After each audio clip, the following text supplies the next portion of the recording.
Hi, my name is Donna Washaleski, and I am one of the technical assistance coaches with Westat. As we've all been spending a lot more time on conference calls, I've learned a few new things about Zoom that I thought were really neat and I wanted to share out with you. This is just kind of meant as a teaser video, and if any of these things make you go, wow, that's cool, I'd like to learn more about how to do that, or what else is possible, I've included some links to some really good tutorial videos down below, and you can also go to YouTube, Google, anything like that. As we just go through a quick overview, I wanted to start with a whiteboard. So I'm going to go down here to go to my share screen. I'm going to click here on whiteboard. You can share a whiteboard whether you are a host or a collaborator. And if you have a touch screen, you can write on the whiteboard with your touch screen like a tablet or your phone. I don't, so I'm just going to type in a few things here and maybe look at some summer planning. So maybe I'm looking at activities. I want to do math. I want to do STEM. I want to do kid fitness, and I also want to do some SEL stuff. So one of the neat things about this is you can either do it presentation style, like you just saw me type up on there, or you can also do it as a collaboration. So it starts off, I think, with the default setting being that people can also add to this whiteboard too as you go. But you can come up here to the settings, and then either you can disable the attendees' abilities to also write on the board as well. So you can go back and forth with that. That can be particularly helpful if maybe you're dealing with some kids and you want to turn on and off when they can participate and when they should just be watching. The other thing that you can do that's kind of neat is show the names of the annotators. So when you do that, it's going to show you anybody who added the different things. So I can go over here, hover over SEL, and see that I was the one that added that. So if you've had multiple collaborators adding, you can see who put what on there. One of the other things that's kind of neat is that you can draw all of these different shapes. You can also add stamps. Let's say you want everybody to kind of have a quick vote on which one of these you want to focus on talking about today.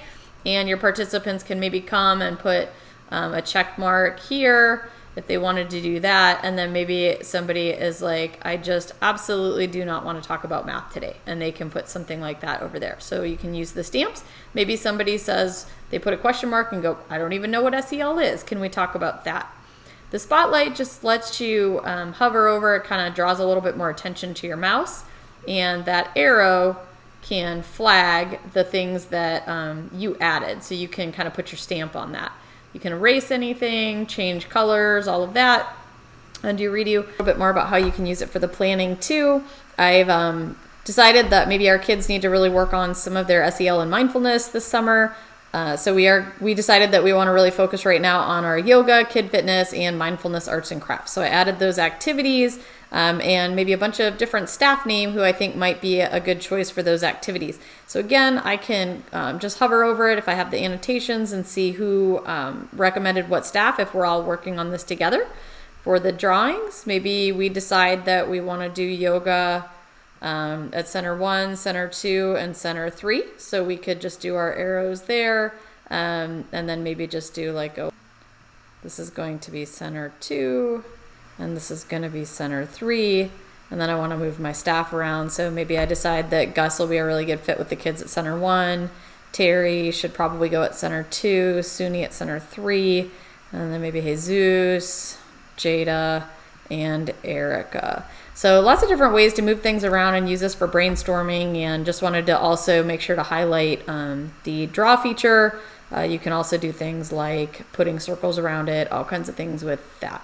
One of the other nice things about this is that if you're just using it, you want to kind of see where it ended up, like where your brainstorming board or whatever ended up. You can save this at the end. The whiteboard is saved. And then if you click on that show and finder, it'll show you where to find that file so that you can go back to that and see your finished product.